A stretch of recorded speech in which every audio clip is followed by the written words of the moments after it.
For a number of years, CIA had been tracking Soviet work in the so-called ESP area.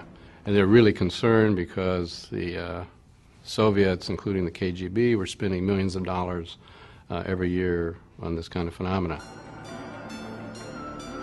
They're very concerned about, well, what could be being done to us.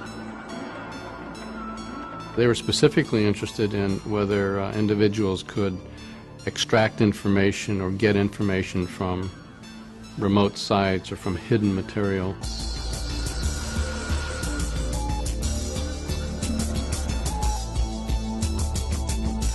And so it was critical to them to find out, just what abilities do people have. Word had reached the CIA about an Israeli stage performer who had the talents they were looking for.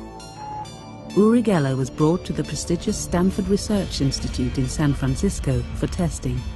2 laser physicists subjected Geller to a long series of controlled experiments. In March 1973, they went public with their results.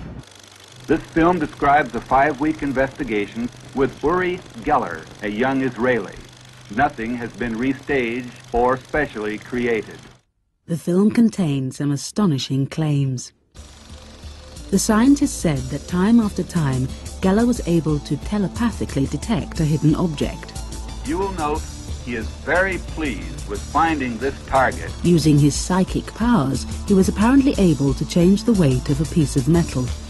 The upper 2 traces are apparently due to Geller's effort. And over lunch in the SRI canteen, Geller bent dozens of spoons for the scientists. But his most incredible success was his apparent ability to telepathically read hidden drawings. Day after day, he would come into the laboratory and be able to reproduce a drawing that I had made at home and had in an envelope. And day after day, Uri would be able to make absolutely remarkable copies of that drawing. Here, the experiment is repeated. Certainly with regard to the ability to reproduce hidden material, there's no doubt in our mind that Geller could do that. This is a drawing that Geller has made to correspond to the target object. As you can see, he is quite elated about getting the right answer. We had no idea about how this stuff could be done. We're sort of like, where were people with gravity before Newton came along? I mean, gravity worked, clearly, but no one had an idea how. So similarly, here's some things that we saw worked and happened, but no idea how. Uri Geller left SRI with the stamp of credibility. Leading scientists believed he did indeed possess unexplainable powers.